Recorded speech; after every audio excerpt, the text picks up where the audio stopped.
नमस्कार मित्रों, event classes के यूट्यूब प्लेटफॉर्म पे आपका बहुत बहुत स्वागत है। मेरा नाम विवेक है।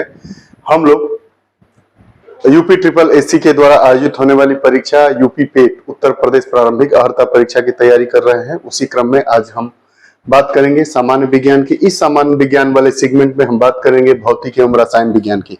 सामान्य भौतिक होगा, सामान्य रसायन विज्ञान होगा, जिससे परीक्षा में प्रश्न पूछे जाते हैं। इसके पहले हमने विज्ञान की, सामान्य विज्ञान की एक कक्षा हमारी हुई है, उसमें हम जीव एवं जंतु विज्ञान के बारे में महत्वपूर्ण सेगमेंट को लेके पढ़ चुके हैं। तो आइए इस कक्षा में हम बात करेंगे भौतिक एवं रसायन विज्ञान की। न्यूटन का प्रथम नियम हमारा क्या कहता है कि प्रत्येक वस्तु अपनी यथा स्थिति को बनाए रखना चाहती है। न्यूटन का प्रथम नियम क्या कहता है कि जो प्रत्येक वस्तु है वो अपने यथा स्थिति को बनाए रखना चाहती है।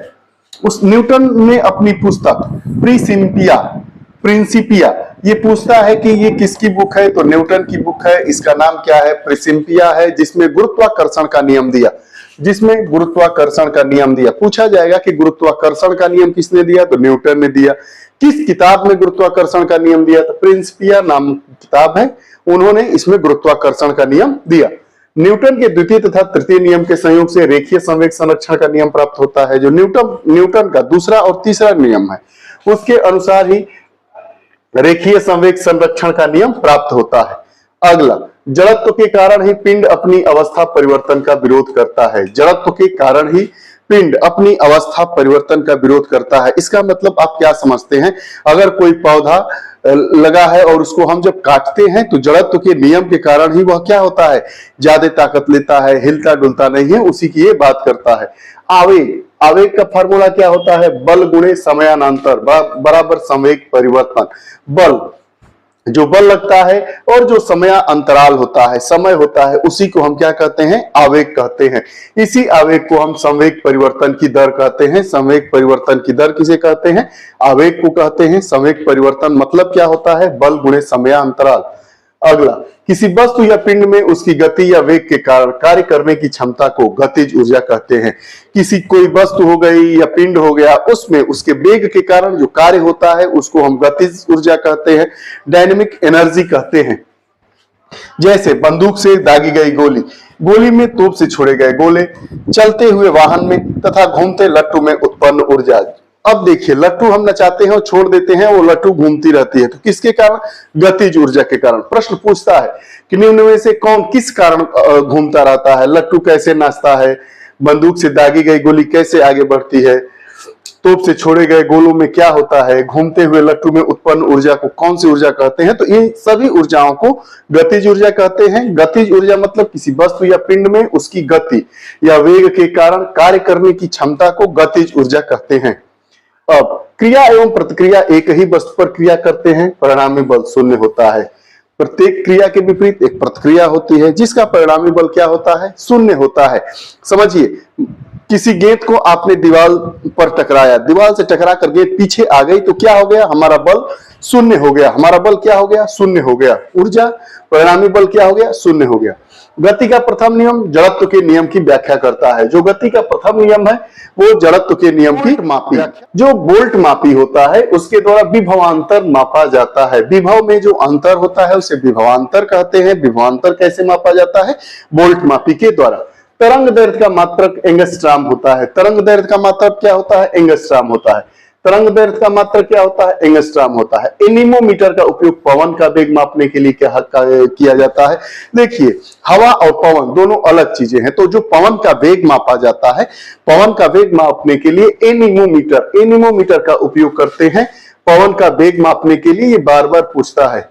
शक्ति और ऊर्जा दोनों अदिश राशियां है। दो प्रकार की राशियां होती है, अदिश राशि और सदिश राशि। एक राशि ऐसी होती है जिनमें चलने के लिए वेग के साथ दिशा की भी आवश्यकता होती है, दूसरे में दिशा की कोई आवश्यकता नहीं होती है। इस प्रकार राशियों को हम दो भागों में बांटते हैं, अदिश राशि और सदिश राशि।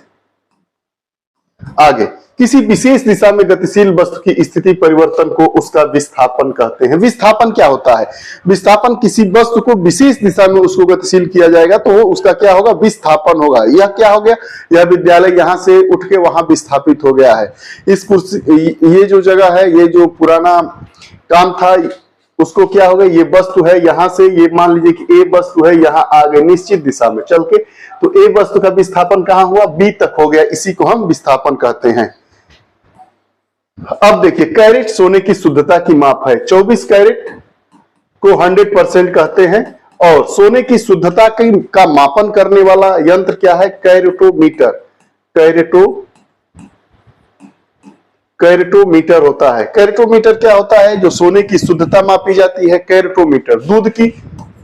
दूध की शुद्धता किसे मानी जाती है, लैक्टोमीटर।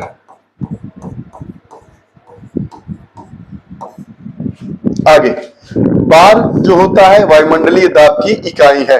आगे बात करिए। तो फायरिंग करने के बाद न्यूटन के गति के तीसरे नियम के अनुसार फायरिंग की विपरीत दिशा में धक्का मारता है। जब हम राइफल से या तोप से फायरिंग करते हैं, तो आप देखे होंगे जो तोप से फायरिंग होती है सिनेमा में, तो तोप की गोली जैसे आगे जाती है उतने ही वेग से तोप पीछे की तरफ आता है। उसी को न्यूटन का हम तीसरा नियम कहते हैं, न्यूटन के गति का तीसरा नियम। जो व्यक्ति जितनी तेजी से आगे जाता है, उसी तेजी से वो पीछे की ओर वापस आता है। एक फायदम का मान 6 फीट या 1.828 मीटर के बराबर होता है। फायदम क्या है, दूरी मापने का तरीका है। मीटर भी दूरी का तरीका है, मापनी होती है, छोटी दूरी की बात कर रहा है। तो 6 फीट बराबर 1.828 मीटर होता है, या एक फायदम बराबर 6 फीट होता है, या एक फायदम बराबर 1.828 मीटर होता है। भौतिक राशियां किसे कहते हैं, वे भौतिक राशियां जिसमें परिमाण और दिशा दोनों होते हैं, सदिश राशि कहलाती है। जैसे वेग, बल, त्वरण आदि। वेग, अवेग क्या है, एक दिशा में चलेगा, परिणाम भी होगा और दिशा भी होगी, वेग हो गया। बल क्या होगा, बल में भी परिणाम और दिशा की जरूरत होती है। मान लीजिए कोई वस्तु है, उस पर अगर हम इधर सामने की तरफ बल लगाएंगे तो सामने की तरफ विस्थापित होगी, उसी की बात कर रहा है। त्वरण भी उसी की। अब वे भौतिक राशियां जिसमें परिमाण होता है, दिशा नहीं होती है, अदिश राशि होती है। जैसे टेम्परेचर, द्रव्यमान, समय, इसमें क्या होता है, कोई दिशा नहीं होती है, लेकिन परिणाम होता है, परिमाण होता है, उसे क्या कहते हैं, अदिश राशि। अब मतलब नहीं, जिसमें दिशा की जरूरत नहीं होती है उसको अदिश राशि कहते हैं। जैसे समय हो गया, ताप हो गया, द्रव्यमान हो गया। लेकिन ऐसी राशियां, ऐसी भौतिक राशियां जिसमें परिणाम के साथ साथ दिशा की भी आवश्यकता होती है, उसे सदिश राशि कहते हैं। जैसे उदाहरण के तौर पर हम वेलोसिटी को लेते हैं, फोर्स को लेते हैं और एक्सीलरेशन को लेते हैं। आगे, किसी सदिश का परिणाम धनात्मक, ऋणात्मक या शून्य किसी कुछ भी हो सकता है। चंद्रमा पर जी का मान पृथ्वी के जी के मान का 1/6 होता है। जी मतलब गुरुत्वीय त्वरण। जी, मान लीजिए कि पृथ्वी पर किसी वस्तु का मान 60 kg है, तो चंद्रमा पर कितना होगा, 60 का 1/6 हम कर देंगे 10 किलो। क्यों ये सब होता है, गुरुत्वीय त्वरण के कारण, गुरुत्वीय बल के कारण, जी के कारण। अब जो जी होता है उसका मान क्या होता है, उसका मात्रक क्या होता है, न्यूटन पर मीटर स्क्वायर। न्यूटन पर मीटर स्क्वायर। जी का मान पृथ्वी पर कितना होता है, पृथ्वी पर जितना होता है उसका 1/6। प्रश्न को अगर उलट के पूछेगा कि अगर किसी वस्तु 10 किलो की है या 10 किलो उसका जी की वैल्यू है, तो पृथ्वी पर कितनी होगी, 60 किलो, 6 गुना। अब साइकिल सवार जो हो किसी मोड़ पर घूमता है, तो वह अभिकेंद्रीय बल से अपने भार को संतुलित कर लेता है। आप देखते हैं साइकिल सवार जब चलते हैं, मोड़ पर घूमते हैं, तो क्या होता है, शरीर थोड़ा सा घुमा लेते हैं, वो क्या होता है, अभिकेंद्रीय बल। अभी मतलब केंद्र की तरफ जो बल आ रहा है उसे अभिकेंद्रीय बल कहते हैं, और उसी से वो अपने भार को संतुलित करता है। अभिकेंद्रीय बल की दिशा केंद्र की ओर होती है। ये जैसे इधर हमें घूमना है और साइकिल सवार यहां से जा रहा है, तो इधर अपना भार उसका संतुलित हो जाएगा, और दिशा कहां होगी, केंद्र की तरफ दिशा होगी। अब केंद्रीय बल मीटर पर स्क्वायर बटा आर के बराबर होता है, जहां एम द्रव्यमान, वी वेग तथा आर त्रिज्या है। mv2/r होता है। अब जड़त्व आघूर्ण का SI मात्रक किलोग्राम मीटर स्क्वायर होता है, किलोग्राम प्रति मीटर स्क्वायर होता है। जड़त्व आघूर्ण का मात्रक किलोग्राम पर मीटर स्क्वायर होता है। आगे, वृत्ताकार मार्ग पर गतिशील कण को वृत्त के केंद्र से मिलाने वाली रेखा 1 सेकंड में जितने कोण घूम जाती है, उसे उस कण का कोणीय वेग कहते हैं। बात समझिए, वृत्ताकार मार्ग पर गतिशील कण को वृत्त के केंद्र से मिलाने वाली रेखा, ये वृत्ताकार पथ है, कोई कण है तो ये वृत्त के केंद्र से मिलाने वाली रेखा 1 सेकेंड में जितने कोण घूमती है, मान लीजिए कि ये वृत्त है, ये केंद्र है, ये 1 सेकेंड में ऐसे घूम गया, तो इसी को हम क्या कहते हैं, कोणीय वेग की संज्ञा दी गई है। किसी पिंड द्वारा किया गया कार्य बराबर बल गुणे बल की दिशा में विस्थापन होता है। किसी वस्तु के द्वारा किए गए कार्य को हम कैसे कहते हैं, बल गुणे बल की दिशा में विस्थापन। जब किसी वस्तु में विशेष अवस्था के कारण कार्य करने की क्षमता आ जाती है तो उसे स्थितिज ऊर्जा कहते हैं। पोटेंशियल एनर्जी, पोटेंशियल एनर्जी किसे कहता है, जब किसी वस्तु में विशेष अवस्था के कारण कार्य करने के लिए ऊर्जा आ जाती है, क्षमता आ जाती है, तो उसे स्थितिज ऊर्जा कहते हैं। एसआई प्रणाली में कुल 7 मूल मात्रकों को रखा गया है। एसआई प्रणाली में कुल 7 मूल मात्रकों को रखा गया है, metre, kilogram, second, kelvin, ampere, candela और मोल। आगे विद्युत जनित्र यांत्रिक ऊर्जा को विद्युत ऊर्जा में परिवर्तित करके विद्युत उत्पादन करते हैं। विद्युत जनित्र मतलब जनरेटर, आप जनरेटर देखते हैं तो कैसे बिजली देता है, विद्युत ऊर्जा वो कैसे देता है, यह बात होती है। तो जो जनरेटर है या विद्युत जनित्र है, विद्युत को जनित्र करने वाले जितने भी संसाधन है, जितनी भी मशीनें हैं, वो यांत्रिक ऊर्जा को विद्युत ऊर्जा में परिवर्तित करके विद्युत उत्पन्न करती है। यांत्रिक ऊर्जा को विद्युत ऊर्जा में परिवर्तित करके ये होता है।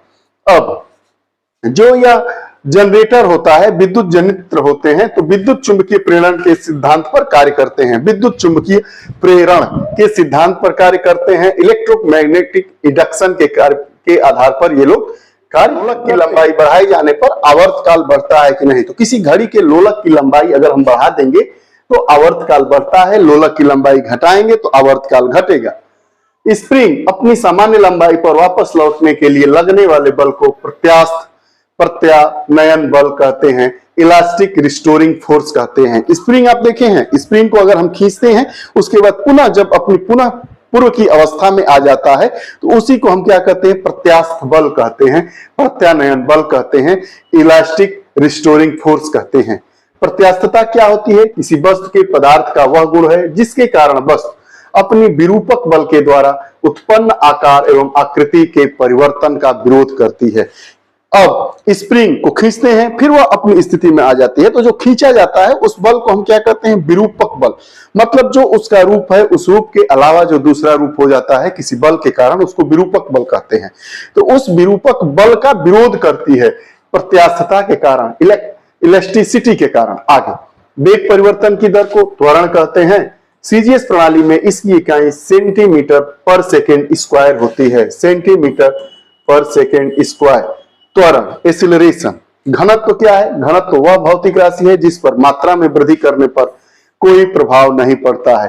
प्रश्न पूछेगा कि अगर घनत्व में मात्रा में परिवर्तन कर दिया जाए तो कोई प्रभाव पड़ेगा, बिल्कुल कोई प्रभाव नहीं पड़ेगा। अर्थात घनत्व वह भौतिक राशि है जिस पर मात्रा में वृद्धि करने पर कोई प्रभाव नहीं पड़ता। जड़त्व का नियम, जड़त्व का नियम सर्वप्रथम किसने दिया, गैलीलियो ने दिया। जड़त्व का नियम सर्वप्रथम किसने दिया, गैलीलियो ने दिया। 4 ऑप्शन पूछ लिए जाते हैं, छोटे छोटे प्रश्न हैं, ये आप लोग ध्यान से देखिएगा। तो जो जड़त्व का नियम है किसने दिया, गैलीलियो ने दिया।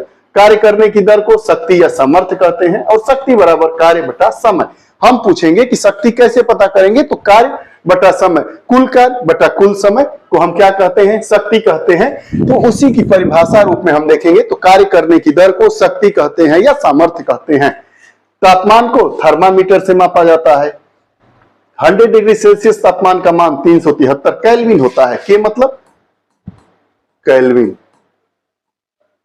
373 केल्विन बराबर 100 डिग्री सेल्सियस। आगे दाब की एसआई इकाई पास्कल है। दाब की एसआई का एसआई मात्रक क्या है, पास्कल है। बार बार पूछता है, मोस्ट इंपॉर्टेंट है, जरूर पूछेगा।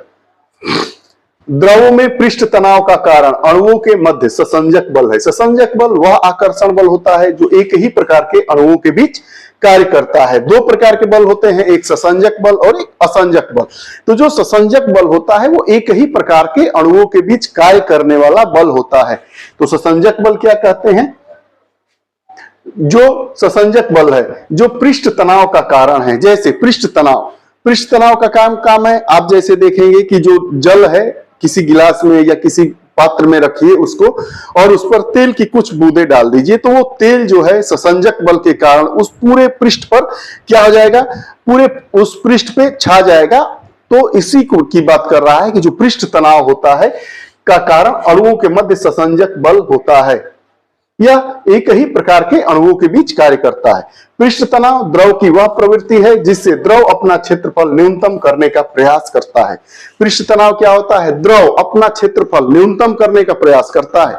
अगर आप कुकर में खाना बना रहे हैं और सीटी आने पर कुकर में से पानी निकल रहा है, तो आप क्या करेंगे कि कुकर का ढक्कन बंद करने से पहले उसमें कुछ तेल की बूंदे अगर आप डाल देंगे तो जो उस द्रव का क्षेत्रफल होगा वो कम हो जाएगा, और क्या होगा, जब सीटी लगेगा तो पानी बाहर नहीं आएगा। वह किसके कारण, द्रव पृष्ठ तनाव के कारण। पृष्ठ तनाव किसके कारण क्या काम करता है, समान तरीके के अणुओं के बीच ससंजक बल के रूप में कार्य करता है। ससंजक बल क्या होता है, एक ही प्रकार के जो अणुओं के बीच जो बल लगता है उसको हम ससंजक बल कहते हैं।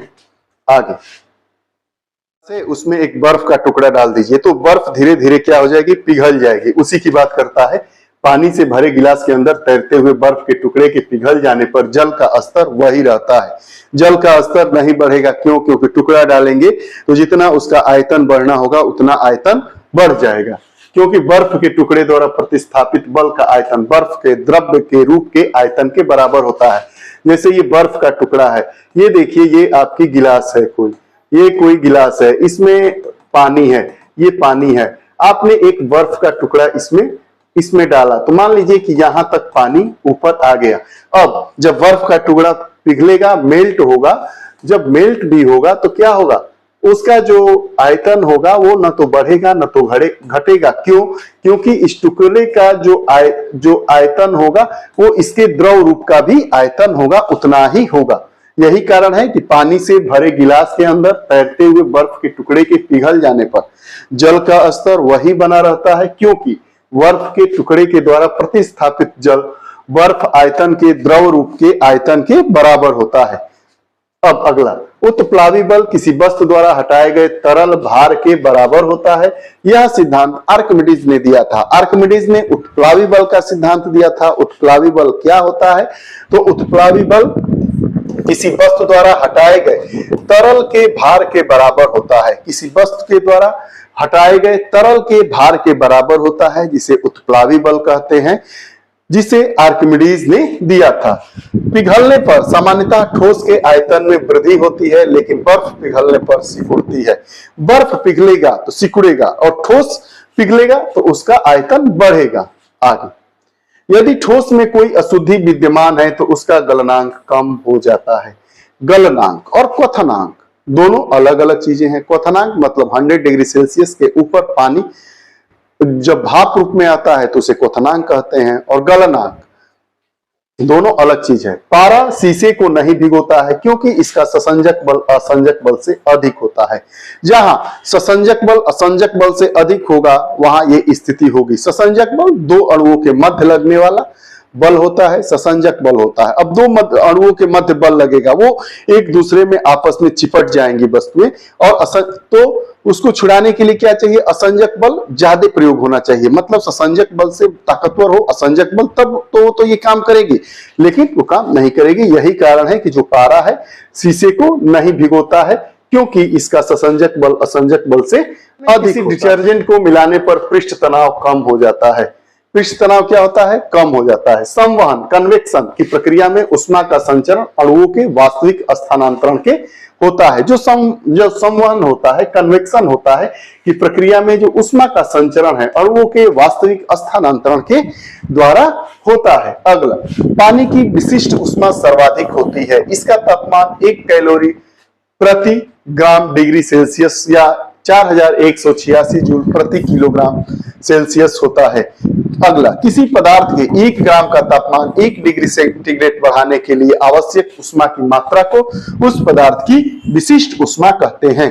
अगर कोई पदार्थ है, उसकी मात्रा 1 डिग्री सेल्सियस बढ़ाने के लिए जितनी उष्मा की आवश्यकता होगी उसी को क्या कहते हैं, विशिष्ट उष्मा कहते हैं। संघनन वह क्रिया है जिसमें वाष्प द्रव में परिवर्तित होता है। संघनन की प्रक्रिया क्या होती है? संघनन की प्रक्रिया के द्वारा ही क्या होता है? बारिश होता है। तो वाष्प जल के जल में परिवर्तित होने को हम क्या कहते हैं? संघनन कहते हैं। कहीं धुआं हो रहा है, धुएं को लीजिए, मुट्ठी में बंद करिए, मुट्ठी को खोलिए तो क्या हो जाएगा? आपकी मुट्ठी, आपकी हथेली गीली होगी।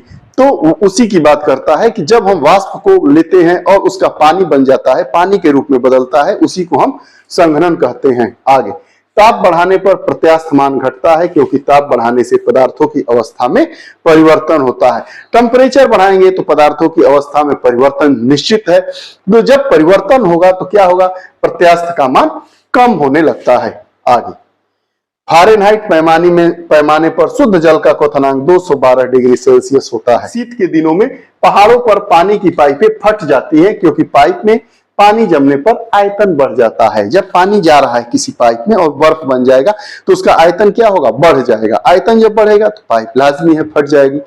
अब तड़ित की चमक उसकी गर्जन सुनाई देने से पहले देखने में आती है क्योंकि प्रकाश की गति ध्वनि की गति से अधिक होती है। जब बादल गरजता है तो गरजने से पहले क्या होता है? चमक होती है, प्रकाश होती है। तो क्या कारण है कि पहले प्रकाश दिखता है, उसके बाद आवाज सुनाई देती है? क्यों? क्योंकि प्रकाश का वेग जो है, प्रकाश का वेग है वो ध्वनि की गति से अधिक होता है। अब अगला है, किसी दर्पण में से परावर्तन के पश्चात तरंग के आयाम में परिवर्तन होता है। तरंग की आवृत्ति, तरंग दैर्ध्य व वेग में कोई परिवर्तन नहीं होता है। प्रश्न ये पूछेगा कि किसी दर्पण में से परावर्तन के पश्चात तरंग के आयाम में परिवर्तन होता है, लेकिन तरंग की आवृत्ति, तरंग दैर्ध्य व वेग में कोई परिवर्तन नहीं होता है। कंपन करता हुआ कोई पिंड अपनी माध्य स्थिति से अधिकतम जितना विस्थापित होता है उसे आयाम कहते हैं। आयाम क्या होता है? अगर कोई वस्तु अपने माध्य में है, बीच में है और कंपन करते करते करते करते यहां मान लीजिए विस्थापित हो गए, तो इसी को क्या कहेंगे? आयाम कहेंगे। एक कंपन पूरा करने में जो समय लगता है उसे ही आवर्तकाल कहते हैं। अब मानिए ये कंपन करते करते यहां आ गई और तो इसी को क्या कहते हैं? आवर्तकाल। आवर्तकाल में तरंग द्वारा चली गई दूरी को तरंग दैर्ध्य कहते हैं। 1 सेकेंड में जितने कंपन होते हैं उसे आवृत्ति कहते हैं। 1 सेकेंड में 10 कंपन हुआ तो उसे आवृत्ति कहेंगे और एक आवर्तकाल में तरंग के द्वारा चली गई दूरी को तरंग दैर्ध्य कहते हैं। अवतल दर्पण का प्रयोग दाढ़ी बनाने में, गाड़ी के हेडलाइट में, सर्च लाइट में, सोलर कुकर में, आंख में, कान में तथा नाक के डॉक्टर द्वारा, आंख नाक कान का जो डॉक्टर जिस लेंस का प्रयोग करता है, जिस दर्पण का प्रयोग करता है उसे अवतल दर्पण कहते हैं। इसका प्रयोग क्या करते हैं? जो हम शीशा लगाते हैं अपने घरों में अवतल दर्पण का ही लगाते हैं। वही बात कर रहा है कि अवतल दर्पण का प्रयोग दाढ़ी बनाने में, गाड़ी के हेडलाइट में, सर्च लाइट में, सोलर कुकर में, आंख कान तथा नाक के डॉक्टर द्वारा प्रयोग में लाया जाता है। जो हमारे प्रकाश का रंग है तरंग दैर्ध्य द्वारा निश्चित किया जाता है। सबसे अधिक तरंग दैर्ध्य लाल रंग के प्रकाश का होता है। जिसका तरंग दैर्ध्य जितना ज्यादा रहेगा वो बस उतनी दूर से दिखाई देगी। यही कारण है कि जो सिग्नल में है वो लाल और हरे रंग का प्रकाश दिखाया जाता है।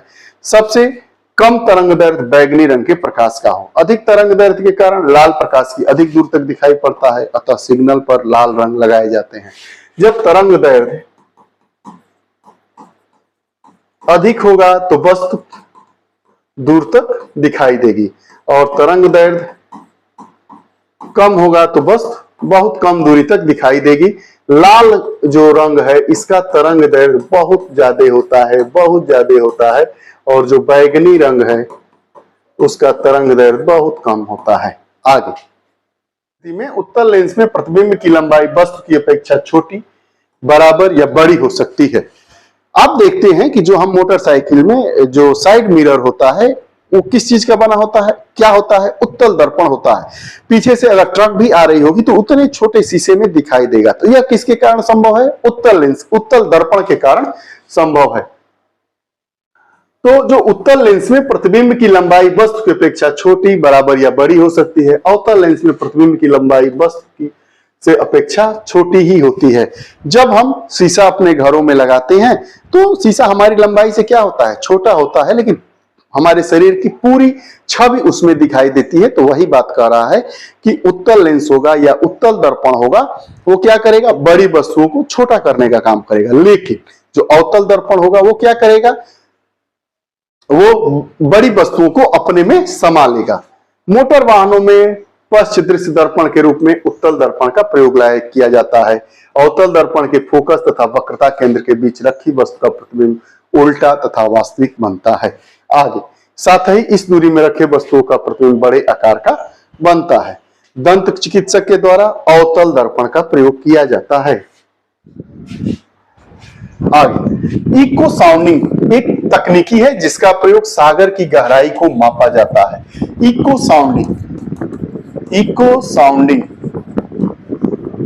साउंडिंग इज अ टेक्निक जिसका प्रयोग करके हम सागर की गहराई का पता लगाते हैं। एसआई पद्धति में लेंस शक्ति का क्या है, डायोप्टर है। इकाई क्या है, डायोप्टर है। आगे, न्यूनतम तरंग दैर्घ्य गामा किरणों की होती है जिसका तरंग दैर्घ्य 10 से 3 नैनोमीटर से कम होता है। सर्वाधिक तरंग दैर्घ्य रेडियो तरंगों का होता है। सबसे कम गामा तरंगों का होता है। ऐसी तरंगे जिनका ध्रुवीकरण नहीं हो सकता है अनुदैर्घ्य तरंगे कहलाती है। लॉन्गिट्यूडनल वेव्स किसे कहते हैं, जो तरंगे ध्रुवीकरण नहीं कर सकती है या ऐसी तरंगे जिनका ध्रुवीकरण नहीं हो सकता है अनुदैर्घ्य तरंगे कहलाती है। प्रकाश विद्युत चुंबकीय तरंगे हैं। विद्युत चुंबकीय तरंगों के लिए माध्यम का होना आवश्यक नहीं है। प्रकाश क्या है, विद्युत चुंबकीय तरंग है। जो विद्युत चुंबकीय तरंगे होंगे उसके लिए मीडियम की आवश्यकता नहीं होती है। हम बोलते हैं इसके लिए मीडियम की आवश्यकता होगी कि नहीं होगी, कमेंट बॉक्स में आप बताइएगा। आवृत्ति का एसआई मात्रक हर्ट्ज है। हर्ट्ज इसे चक्र प्रति सेकंड भी कहते हैं। डॉपलर का प्रभाव है जो सापेक्षिक गति की व्याख्या करता है। दूरबीन आप देखते ही हैं, टेलीस्कोप से दूर की वस्तुएं देखी जाती है। दूरबीन वह प्रकाशिक यंत्र है जिसके द्वारा दूर स्थित वस्तु का प्रतिबिंब आंख पर बड़ा दर्शन कोण बनाता है जिससे कि वस्तु आंख को बड़ी दिखाई पड़ती है। दूरबीन के आविष्कारक गैलीलियो है। सर्वप्रथम रोमर ने प्रकाश की चाल का मापन किया। पानी में डूबी हुई छड़ी अपवर्तन के कारण मुड़ी हुई प्रतीत होती है। आप देखे हैं बाल्टी में किसी डंडे को या छड़ी को डालिए तो मुड़ी हुई परिवर्तित होती है। इसका कारण क्या है, अपवर्तन, छड़ी का अपवर्तन के कारण। आगे, रेगिस्तान में यात्रियों को कुछ दूरी पर पानी होने का भ्रम होता है। इसे रेगिस्तान में मृग तृष्णा या मरीचिका कहते हैं। वाली ध्वनि तरंगे होती है उसे अपश्रव्य तरंगे कहते हैं और 20,000 हर्ट्ज से अधिक वाली तरंगों को पराश्रव्य तरंगे कहते हैं। जो हमारा कान है वो 20 हर्ट्ज से लेकर 20,000 हर्ट्ज तक की आवृत्ति वाली ध्वनियों को ही सुनने में सक्षम होता है। 20 हर्ट्ज से 20 किलो हर्ट्ज तक की आवृत्ति तरंगे श्रव्य तरंगे कहलाती हैं। दूरदृष्टि दोष होता है वाली आंख में नजदीक की वस्तु को स्पष्ट देखने के लिए उत्तल लेंस का प्रयोग करते हैं। दूरदृष्टि दोष में क्या होता है, निकट की वस्तुएं नहीं दिखाई देती है। निकट दृष्टि दोष में क्या होता है, दूर की वस्तुएं नहीं दिखाई देती है। तो जो दूरदृष्टि दोष है इसमें देखने के लिए, नजदीक की वस्तु को देखने के लिए उत्तल लेंस का प्रयोग किया जाता है और निकट दृष्टि दोष में अवतल लेंस का प्रयोग किया जाता है। दूरदृष्टि में क्या होता है, निकट की वस्तुएं नहीं दिखाई देती है तो उत्तल लेंस का प्रयोग करिए। निकट दृष्टि दोष में दूर की वस्तुएं नहीं दिखाई देती है तो अवतल लेंस का प्रयोग करिए। जिस जगह वायु का दबाव अधिक होता है वहां पानी का क्वथनांक अधिक होता है, इसीलिए कुकर में खाना जल्दी पक जाता है। वायु का वहां दबाव है तो क्वथनांक क्या हो जाएगा, अधिक हो जाएगा, खाना जल्दी पक जाएगा। और जहां वायु का दबाव कम होगा वहां पानी का क्वथनांक कम हो जाता है। बिना ढक्कन लगाए आप दूध को ही आग पे रख दीजिए, गर्म होने के लिए समय लेगा और उसी दूध को अगर ढक के गर्म करिए तो जल्दी गर्म हो जाता है। क्यों, क्योंकि बर्तन से ढकने के बाद उसका क्वथन दर क्या हो जाता है, क्वथनांक ज्यादा हो जाता है।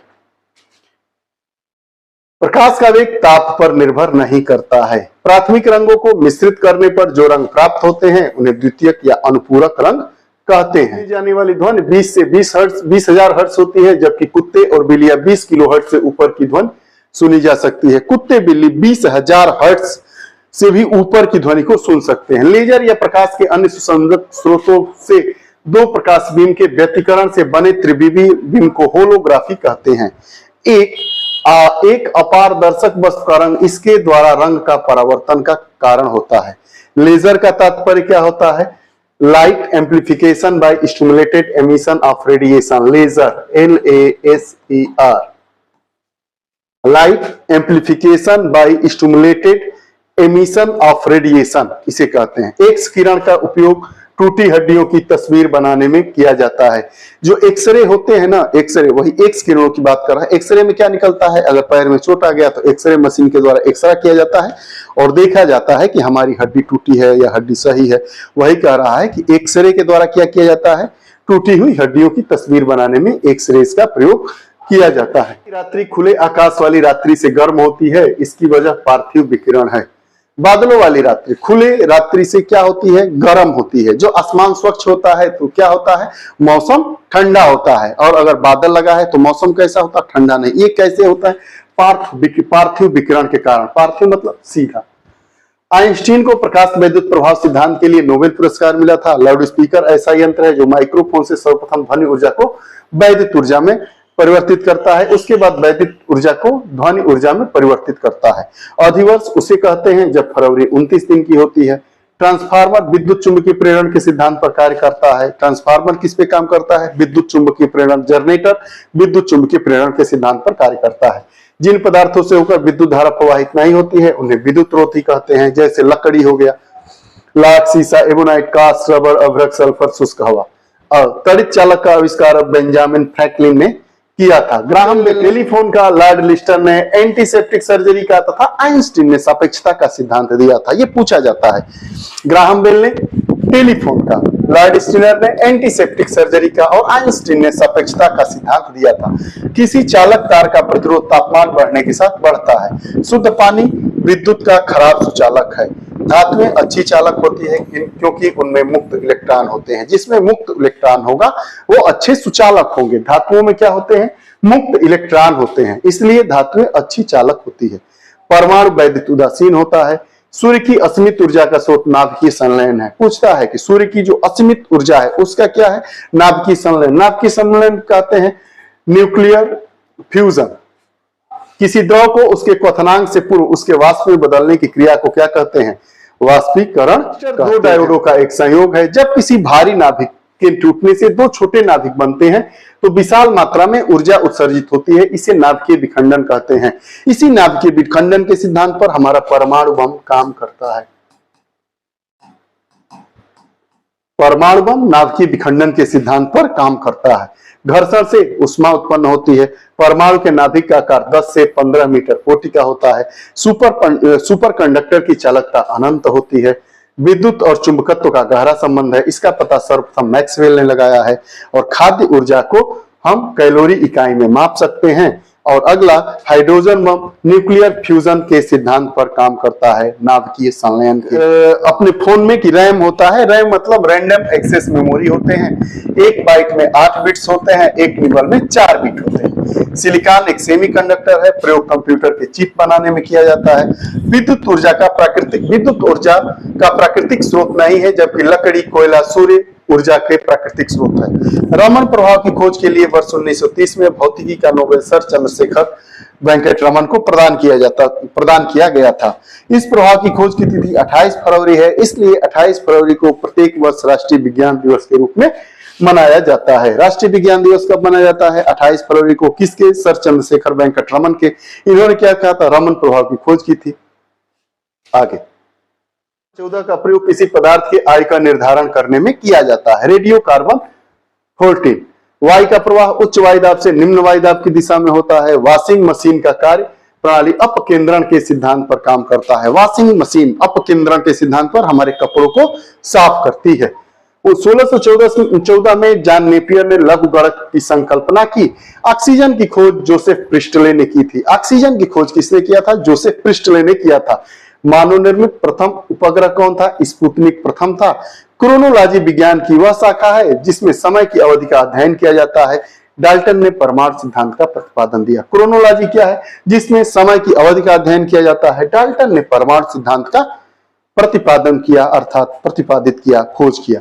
समुद्र की गहराई सामान्यतः फेथोमीटर से मापी जाती है। नॉटिकल मील समुद्री दूरी मापने की इकाई है। नी के नजदीक वायुमंडल की सबसे निचली परत कौन सी है, क्षोभ मंडल है। प्रथम अंतरिक्ष यात्री यूरी गागरिन हैं, जिन्होंने 12 अप्रैल 1961 को नोस्टोक स्पेसक्राफ्ट से अंतरिक्ष में गए और अंतरिक्ष में 1 घंटा 48 मिनट तक रहे। जापान पर प्रथम परमाणु बम 1945 में गिराया गया। प्रथम भारतीय अंतरिक्ष यात्री राकेश शर्मा थे। चांद पर आदमी को ले जाने वाले स्पेस शटल का नाम अपोलो 11 था। भारत द्वारा चंद्रमा पर भेजे गए पहले यान का नाम चंद्रयान 1 है और ब्रह्मांड के अध्ययन को कोस्मोलॉजी के रूप में जाना जाता है। ये रही भौतिक विज्ञान से जुड़ी हुई कक्षा। अब आइए आगे बात किए थे। विज्ञान में, सामान्य विज्ञान में 4 सेगमेंट होते हैं, जीव विज्ञान, जंतु विज्ञान, भौतिक विज्ञान और रसायन विज्ञान। तो हम अब अंतिम सेगमेंट रसायन विज्ञान की बात करते हैं।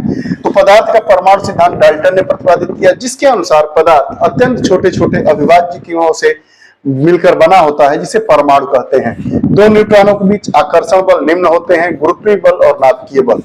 इलेक्ट्रॉन एक ऋण आवेशित कण है, जिसकी खोज जे थॉम्सन ने कैथोड किरणों में की थी। इलेक्ट्रॉन की खोज किसने की थी? इलेक्ट्रॉन की खोज जे थॉम्सन ने की थी, कैथोड किरणों के रूप में की गया था। इलेक्ट्रॉन क्या है? ऋण आवेशित कण है। कैथोड किरण जो होती है, इलेक्ट्रॉनों की धाराएं होती है। सर्वाधिक वैद्युत ऋणात्मक तत्व फ्लोरीन है। सर्वाधिक वैद्युत ऋणात्मक तत्व क्या है? फ्लोरीन है। जबकि सर्वाधिक वैद्युत धनात्मक तत्व फ्रांसियम है। पूछेगा कि सर्वाधिक वैद्युत ऋणात्मक तत्व कौन सा है? फ्लोरीन है। और धनात्मक वैद्युत कौन सा है? फ्रांसियम है। किसी तत्व के रासायनिक गुण नाभिक के बाहर विचरण करने वाले इलेक्ट्रॉन की संख्या के द्वारा तय किए जाते हैं। किसी तत्व का कौन सा गुण है, यह रासायनिक गुण कौन सा है, वह कैसे तय किया जाता है? तो नाभिक के बाहर विचरण करने वाले इलेक्ट्रॉनों की संख्या के द्वारा तय किया जाता है। जे चैडविक ने 1932 में की थी। न्यूट्रॉन विद्युत उदासीन है और इलेक्ट्रॉन ऋण आवेशित है। न्यूट्रॉन का द्रव्यमान हाइड्रोजन परमाणु के द्रव्यमान के बराबर होता है। वे तत्व जिनके प्रोटॉनों की संख्या या परमाणु क्रमांक समान और न्यूट्रॉनों की संख्या भिन्न होते हैं, समस्थानिक कहते हैं। समस्थानिक किसे कहते हैं? वे तत्व जिनके प्रोटॉनों की संख्या या परमाणु क्रमांक समान होते हैं और न्यूट्रॉनों की संख्या भिन्न होती है, समस्थानिक कहे जाते हैं। परमाणु का संगठन करने वाले 3 मौलिक कण इलेक्ट्रॉन, प्रोटॉन और न्यूट्रॉन है। किसी परमाणु का संगठन करने के लिए 3 मौलिक कण कौन से हैं? प्रोटॉन, इलेक्ट्रॉन और न्यूट्रॉन। इलेक्ट्रॉन की खोज जे थॉम्सन ने कैथोड किरणों में की थी और प्रोटॉन की खोज गोल्डस्टीन के द्वारा की गई थी। इलेक्ट्रॉन जो होता है ऋण आवेशित होता है। प्रोटॉन क्या होता है? धन आवेशित होता है। और जो न्यूट्रॉन होता है ये उदासीन होता है। तीनों की बात, प्रोटॉन धनावेशित है, इलेक्ट्रॉन ऋणावेशित है। किसी परमाणु के नाभिक में उपस्थित न्यूट्रॉनों तथा प्रोटॉनों की संख्या का योग उसकी द्रव्यमान संख्या है। किसी तत्व की का द्रव्यमान संख्या निकालना है तो क्या करेंगे? प्रोटॉन और इलेक्ट्रॉन की संख्याओं का योग कर देंगे। नाभिक में उपस्थित प्रोटॉनों की संख्या को परमाणु क्रमांक कहते हैं। अमोनिया एक तीक्ष्ण गंध वाली रंगहीन गैस है जो जल में अति विलेय है। अमोनियम हाइड्रोक्साइड अमोनिया का जलीय विलयन है जो कि क्षारीय होता है। क्षारीय और अम्लीय की बात जानिए। पीएच मान 7, इसका मतलब जो भी तत्व है वो क्या होगा? उदासीन होगा। अगर पीएच मान 7 से अधिक होगा तो वस्तुएं क्या होंगी? क्षारीय। क्षारीय मतलब नमकीन लगेगा। और जो पीएच मान 7 से कम होगा तो वस्तुएं क्या होंगी? अम्लीय, खट्टा खट्टा। इमली क्या है? क्षारीय है कि अम्लीय है? अम्लीय है। चूना क्या है? क्षारीय है कि अम्लीय है? तो क्षारीय है। अब एल्युमिनियम मुक्त अवस्था में पाई जाती है। एल्युमिनियम के मुख्य खनिज बॉक्साइट, फेल्सपार, क्रायोलाइट है। आगे पीतल, तांबा, जिंक का मिश्रण है। पीतल किसका मिश्रण है? पूछता है। तांबा और जिंक का। तांबा और जिंक को मिला देंगे तो क्या बन जाएगा? पीतल बन जाएगा। तांबा और जिंक का अनुपात गुण के आधार पर अलग अलग रहता है। तांबा मुक्त और संयुक्त दोनों अवस्था में पाया जाता है। तांबा मुक्त अवस्था में मिलेगा और संयुक्त अवस्था में भी मिलेगा। तांबा का शोधन विद्युत अपघटनी परिष्करण द्वारा किया जाता है। हीलियम का गलनांक सबसे कम होता है। हीलियम का गलनांक क्या होता है? सबसे कम होता है। पारद अन्य धातुओं के साथ क्रिया करके धातु अमलगम बनाती है और जंग लोहे के संक्षारण में अहम भूमिका निभाता है। ऐसा जल जिसमें नमक उपस्थित रहता है उसे लोहे में शीघ्र जंग लग जाती है। जल में तो लोहा रखा जाएगा तो जंग लगेगा ही, लेकिन अगर जल में नमक मिला रहेगा और उसको लोहे में रख दीजिए तो क्या होगा?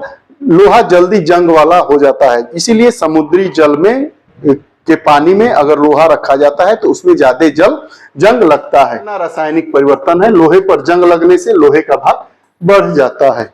सोने की शुद्धता कैरेट में मापी जाती है। 24 कैरेट सोना को 100% शुद्ध सोना कहा जाता है। 18 कैरेट सोने में शुद्ध स्वर्ण का प्रतिशत कैसे निकालेंगे? यहाँ पे कैरेट गुणे 100/24 दे देंगे। अब निकालना है कि 20 कैरेट सोना है तो कितना शुद्धता होगा, तो 20 गुणे 100/24 भाग दे देंगे। ये 4 5 20, 4 6 24, 6 से कर देंगे 16। 80% के आसपास इसकी शुद्धता है, वही बात कर रहा है। आगे, लोहे की चादर पर जस्ते की परत चढ़ाना यसद लेपन या गैल्वेनाइजेशन कहलाता है, और जिंक की परत पर चढ़े लोहे को गैल्वेनीकृत लोहा कहते हैं। कांच एक अक्रिस्टलीय ठोस पदार्थ है।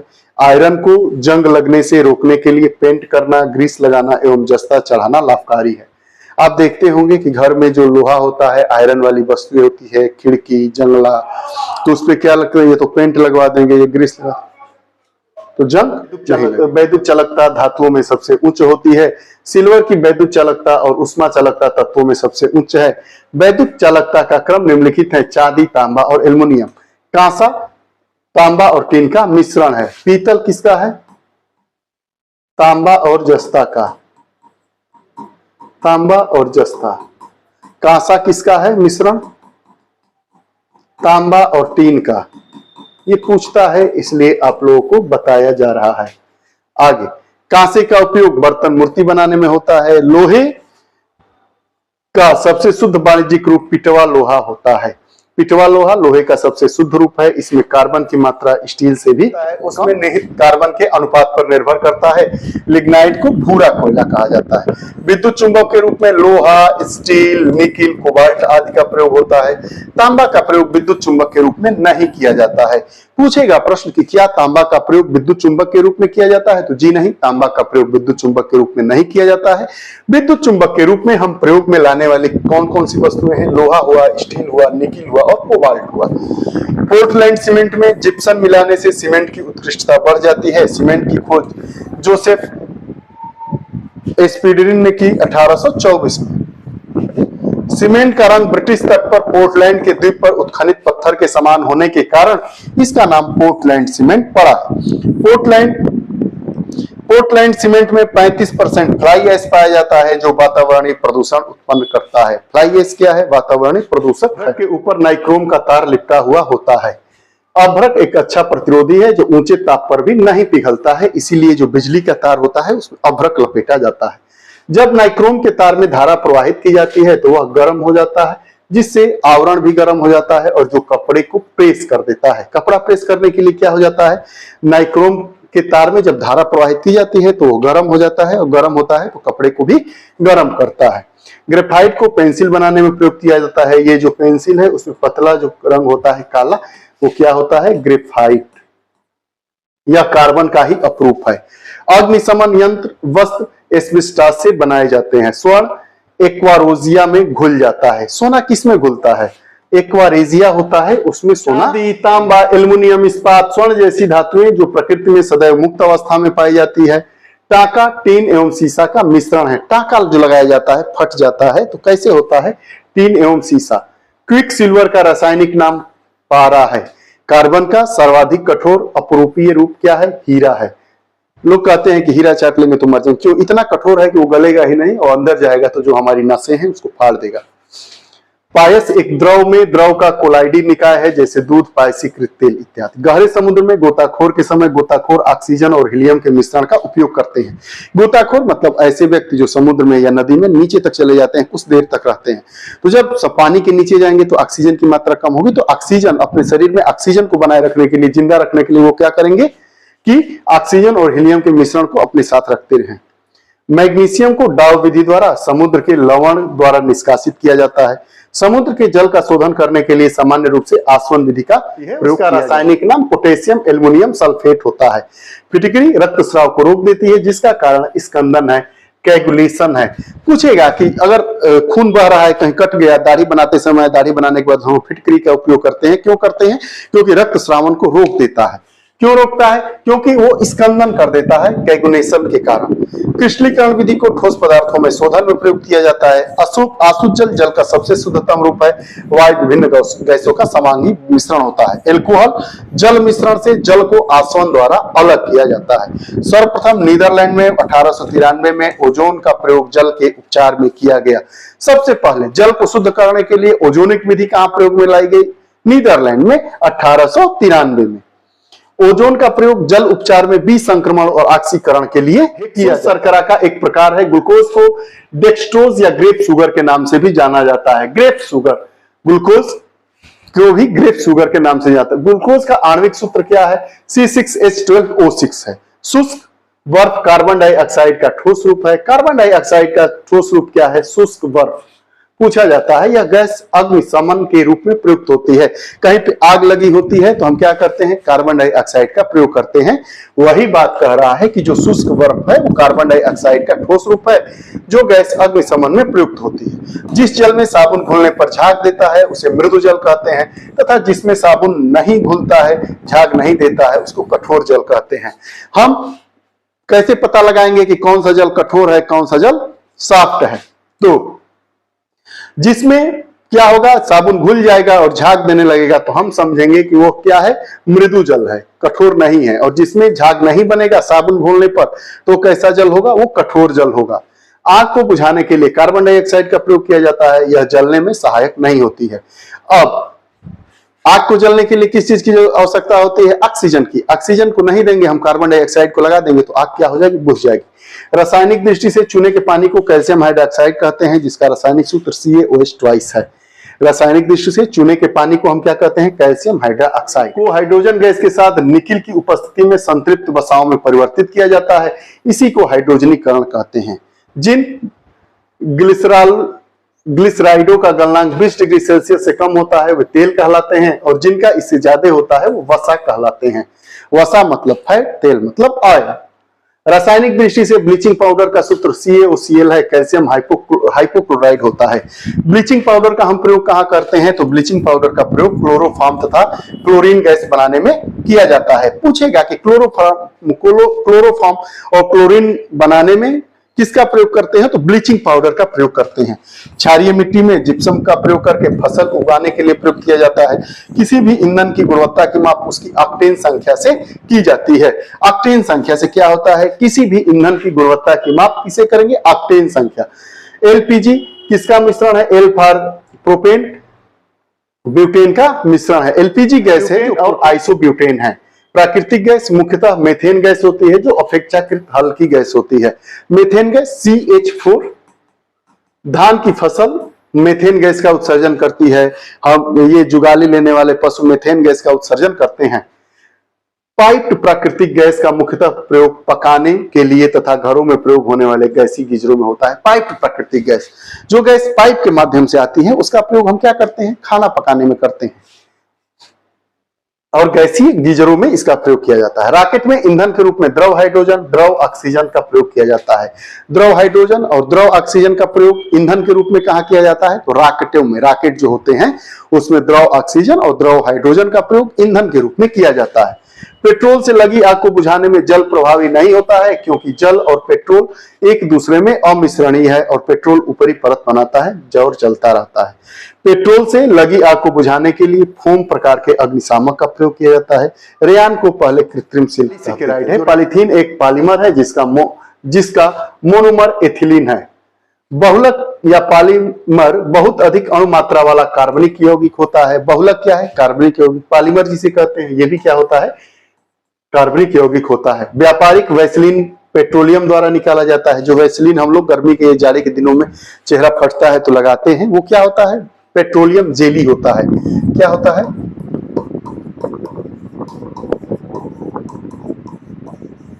Petroleum jelly. व्यापारिक वैसलीन को पेट्रोलियम के द्वारा निकाला जाता है। हाइड्रोकार्बन का प्राकृतिक स्रोत जीवभार है। टेरिलीन न्यूनतम ज्वलनशील रेशा है। वाणिज्य में कृत्रिम रेशा को टेरिलीन कहा जाता है। टेरिलीन वाणिज्य में कृत्रिम जो रेशा होता है उसको टेरिलीन कहते हैं। 6 अगस्त 1945 को अमेरिका वायुसेना ने जापान के हिरोशिमा पर परमाणु बम गिराया जिसे लिटिल बम किया गया। लिटिल बम 2 दिन गिरा। 9 अगस्त और 6 अगस्त हिरोशिमा और नागासाकी। जो 6 तारीख को गिरा वो हिरोशिमा पर और 9 को नागासाकी पर बम गिराया गया। ये लिटिल था, ये बड़ा वाला था। स्वास्थ्य के लिए हानिकारक हो सकते हैं क्योंकि उनमें कैडमियम और लेड की मात्रा अधिक होती है। नाभिकीय ऊर्जा ऐसी ऊर्जा है जो प्रत्येक परमाणु में अंतर्निहित होती है। सभी मौजूद नाभिकीय ऊर्जा संयंत्रों में विखंडन का प्रयोग किया जाता है। परमाणु रिएक्टरों में प्रयुक्त ईंधन यूरेनियम है। परमाणु रिएक्टर के अंदर यूरेनियम परमाणु नियंत्रित श्रृंखला अभिक्रिया द्वारा विखंडित होते हैं।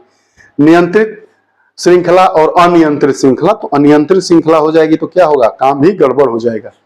मंदक न्यूट्रॉनों की गति को मंद करता है। भारी जल डीटीओ, ग्रेफाइट और कैडमियम की छड़ों का प्रयोग करके मंदक के रूप में प्रयोग किया जाता है। इनमें भारी जल को सर्वोत्तम मंदक माना गया है। प्राकृतिक रेडियो एक्टिविता जो होती है कि खोज 1896 में फ्रांसीसी वैज्ञानिक हेनरी बैक्यूरेल ने की थी। प्राकृतिक रेडियो एक्टिविता की खोज किसने की थी, हेनरी बैक्यूरेल ने की थी। ये कौन थे, फ्रांस के वैज्ञानिक थे। कब किए थे, तो 1896 में। सूर्य में ऊर्जा का निरंतर सृजन नाभिकीय संलयन के द्वारा होता है। हाइड्रोजन बम एडवर्ड टेलर के द्वारा विकसित किया गया था। कार्बन 14 का प्रयोग पुरातात्विक महत्व के अति प्राचीन वस्तुओं के तिथि के निर्धारण करने में किया जाता है। C14 क्या होता है, आयु का पता लगाने के लिए, आयु का पता लगाने के लिए C14 का प्रयोग होता है। दिया सलाई की नोक पर लाल फास्फोरस होता है। माचिस देखे हैं, चमेली माचिस आता है तो जो उसकी नोक होती है उस पर लाल रंग का जो पेस्ट होता है वो क्या होता है, लाल फास्फोरस होता है। फास्फोरस बहुत ही ज्वलनशील है। जो कृत्रिम फास्फोरस, जिसे सफेद फास्फोरस कहते हैं, वो अगर किसी ऑक्सीजन के संपर्क में आएगा तो 815 डिग्री सेल्सियस से भी ऊंचा तापमान बनाता है। अभी जो इजराइल और हमास में युद्ध चल रहा है तो एक ह्यूमन वॉच एजेंसी है, जो मानवाधिकार संगठन है, ह्यूमन राइट वॉच उसका नाम है। तो उसने कहा था कि जो वीडियो वहां के पाए थे कि इजराइल ने गाजा पट्टी वाले क्षेत्र पर सफेद फास्फोरस बम का प्रयोग किया है। तो सफेद 3 प्रकार के होते हैं, नाइट्रोजन, फास्फोरस और पोटास। पोटास उर्वरक पोटेशियम से प्राप्त होता है। जो प्लास्टर ऑफ पेरिस होता है वो शल्य चिकित्सा में प्लास्टर करने में, सांचे और मॉडल बनाने में, मूर्तियां खिलौने बनाने में किया जाता है। हड्डी टूट जाती है तो जो प्लास्टर होता है उसमें किस चीज का प्रयोग किया जाता है, प्लास्टर ऑफ पेरिस का। छत की जो दीवारों पर दूरी आ जाती है, गैपिंग आ जाती है, टूट जाती है दीवारें, तो उसको सही करने के लिए प्लास्टर ऑफ पेरिस का प्रयोग किया जाता है। जो आप मूर्तियां देखते हैं, हल्की मूर्ति जो होती है सफेद सफेद, वो प्लास्टर ऑफ पेरिस। पीएच पैमाने में 0 से 14 तक के अंक होते हैं। जिस विलयन का पीएच मान 7 से कम होता है उसे अम्ल कहते हैं, जैसे नींबू का रस। तो जिसका पीएच मान 7 से अधिक होता है उसे क्षार कहते हैं। पीएच पैमाने पर 0 से 14 तक के अंक होते हैं। आगे, ऑक्सीजन एक दहन पोषक गैस है। दहन के लिए ऑक्सीजन गैस आवश्यक। सोडियम कार्बोनेट है। सोडियम कार्बोनेट को धावन सोडा या वॉशिंग सोडा भी कहते हैं, जिसका रासायनिक सूत्र Na2CO3 होता है। धावन सोडा या सोडियम कार्बोनेट या वॉशिंग सोडा। वॉशिंग सोडा मतलब ऐसा नहीं होता है कि पहले कपड़ा सोडे में साफ किया जाता था, अब न डिटर्जेंट आ गया है। जब आज के 25-30 साल पहले सोडे में ही कपड़ा धोया जाता था, उस समय डिटर्जेंट बहुत कम था। औद्योगिकरण की स्थिति भारत में उतनी उच्च नहीं थी। आज तो चीजें सब घर पे बैठे आ जाती है। अमेजन, फ्लिपकार्ट, मीशो जैसे तमाम ऐसे प्लेटफॉर्म है जो आपकी आवश्यकताओं की पूर्ति करने के लिए सामानों को भेजते हैं पैसा लेकर। तो जो धावन सोडा है उसी को वॉशिंग सोडा भी कहते हैं। उसका रासायनिक सूत्र Na2CO3 होता है। सामान्यतः धावन सोडा Na2CO3 10H2O के रूप में पाया जाता है, अर्थात सोडियम कार्बोनेट के अणु से जल के 10 अणु संलग्न रहते हैं। ये रही बात हमारे सामान्य विज्ञान में, भौतिक विज्ञान और रसायन विज्ञान की। उम्मीद है ये कक्षा आप लोगों को पसंद आई होगी। और पसंद नापसंद की बात छोड़िए, पढ़ाई में जो सिलेबस में है वो तो पढ़ना है, याद करना है। पसंद नापसंद पहनने वाली चीजों में होता है, खाने वाली चीजों में होता है। अगर किसी से मन लग जाए, बात करने वाली लोगों के साथ हो सकता है, खाने में हो सकता है, पोशाक में हो सकता है, आपके शौक में हो सकता है, लेकिन प्रतियोगिता और पसंद का कोई मेल जोल नहीं है। जो सिलेबस में है, चाहे वो आपको पसंद हो या ना पसंद हो, आपको पढ़ना है, याद करना है। नहीं पढ़ेंगे, नहीं याद करेंगे तो आप कभी भी सफल नहीं हो पाएंगे। तो दो क्लास में हमने भौतिक विज्ञान, सामान्य विज्ञान को खत्म किया। एक हमारी जो कक्षा थी उसमें हमने जीव विज्ञान और जंतु विज्ञान को साथ में लिया। बॉटनी और जूलॉजी को, और दूसरा जो हमारा है भौतिक विज्ञान और रसायन विज्ञान, फिजिक्स एंड केमिस्ट्री को लिए। जितने प्रश्न आए हुए हैं, जितने प्रश्न आने की संभावना है, जो सिलेबस में दिया गया है, उनको मिलाकर यह हमारी कक्षा बनाई गई थी। आपको यह कक्षा कैसी लगती है कमेंट बॉक्स में आप अपने जरूर दे विचार। फिर नई कक्षा के साथ उपस्थित होंगे, तब तक के लिए बहुत बहुत धन्यवाद। नमस्कार।